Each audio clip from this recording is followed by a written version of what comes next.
The last announcement that we made, which was E3, these are the kind of the games that we were talking about from ourselves and also from our third parties. Because again, it's about having good content and enough good content coming down the line to make the investment into the technology worthwhile.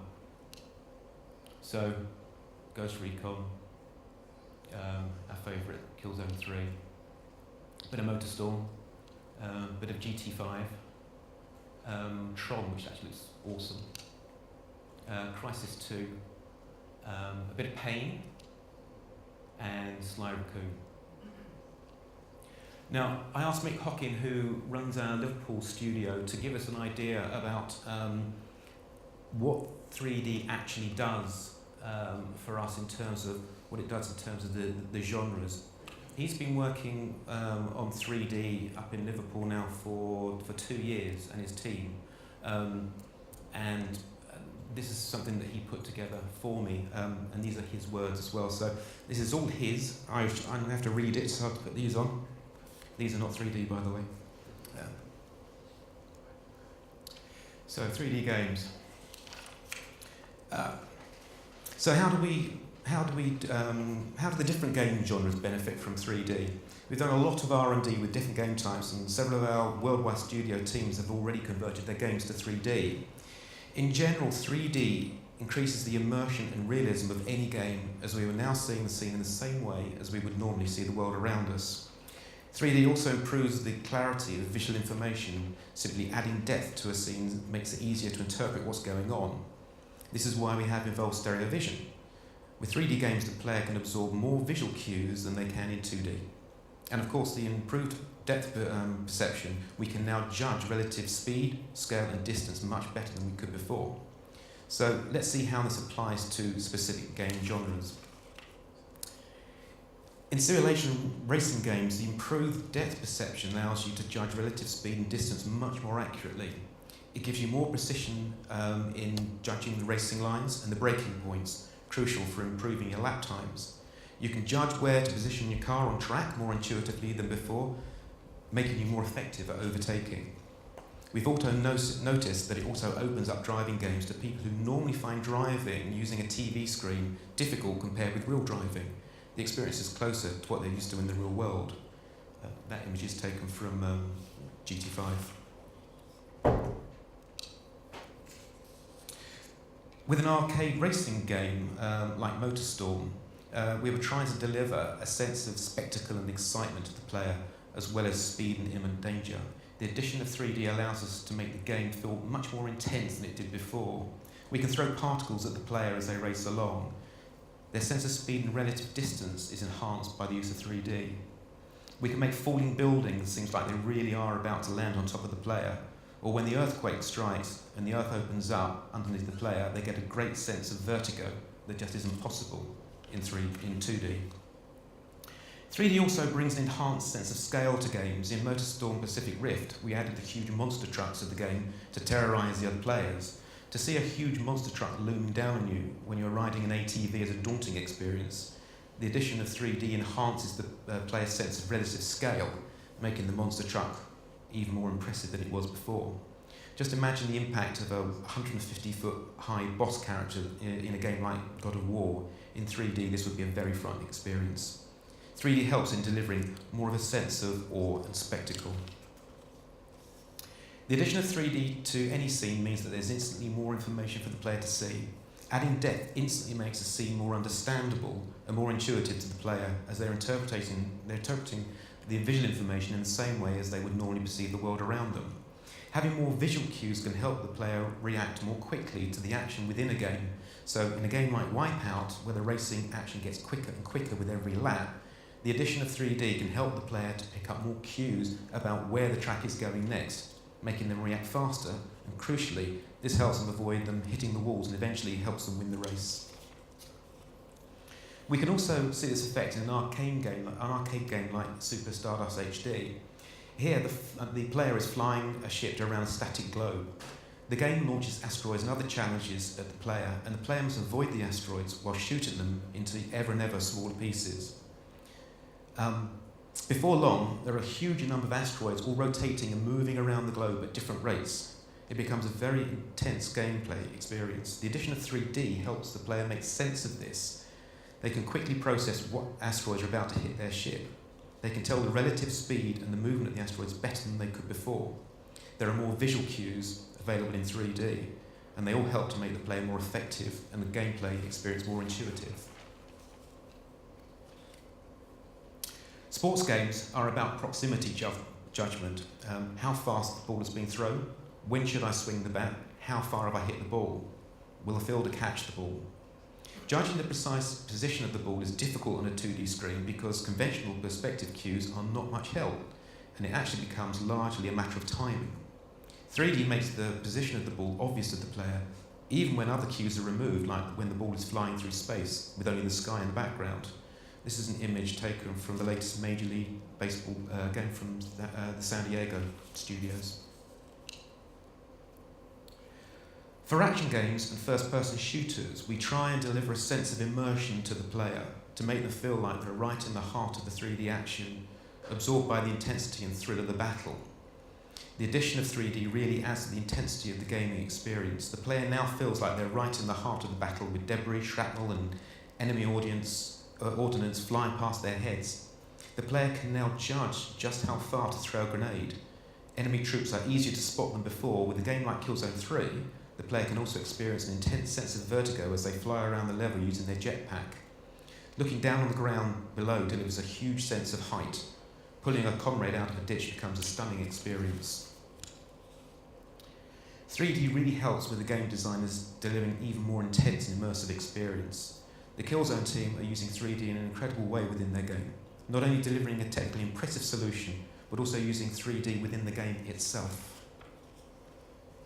Now you might think that a 2.5D platform game wouldn't benefit much from 3D, but sometimes, as with LBP, the games operate at different Z depths. Now, although there's no plans at this stage to launch Little Big Planet in 3D, we did some R&D to see how 3D would affect both the look and the gameplay of this title. What we found was that adding 3D made it just obvious where Sackboy was relative to the screen. This makes it even more intuitive to the player, meaning less mistakes and more fun traversing the levels. LBP also benefits from having a fixed camera viewpoint. This makes the 3D look simply stunning. Of course, in the real world, we're used to seeing 3D from a fixed point. When games like LBP use a fixed camera, it makes for a very, very comfortable and lifelike viewing experience. So as you can see, 3D is not just about adding depth to games. 3D is a whole new creative medium for us, one in which we can deliver new levels of immersion and excitement to our players. We can make games more intuitive, remove some of the barriers to entry and attract new audience to our games. And of course, 3D makes our games look simply stunning. By combining innovative control techniques, like obviously our new Move controller, with stunning 3D graphics, we can deliver unique play experience to our audiences that can only be experienced on PlayStation 3. So with that in mind, next door you'll see there's a big truck out there, and if you go there you'll be able to see not only the games that we've already produced on 3D, but we've also got GT5 and Killzone 3. So I'm going to show you a video now of this in 2D. Remember it. When you go out there, show them your lanyard and you'll get to the front of the queue. Stay there for the next couple of days and go and have a look at those two games specifically in 3D, and you'll be able to do an A/B check. So if we could we run the videos? Thank you.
something like that, I'd be really upset.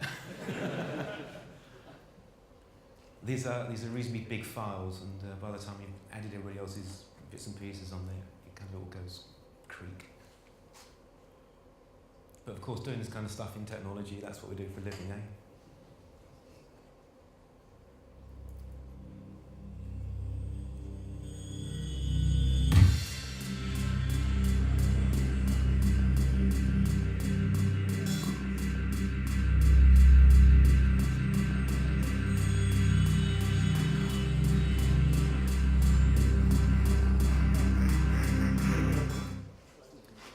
I think we'll scrub that one and we'll just move on, and maybe if they can load it as a single file, we'll just show it at the end. Okay, so if it's only about games, I don't think 3D would necessarily, get adopted. But of course, it's about other parts of the entertainment genres that makes the whole thing about a 3D experience. So, what are we doing from our Sony Pictures side? Well, obviously, it's all about movies. Avatar kicked it all off. Alice in Wonderland was a great product last year as well. Cloudy with Meatballs was the first Blu-ray to be put onto the market last year as well. And again, you can see that next door. That's going to lead on to Open Season, Monster House, and this last one, Resident Evil Afterlife. It's a film that's actually going to launch in 2 weeks' time, I believe. And again, you all know Resident Evil, so we don't need to go through the plot.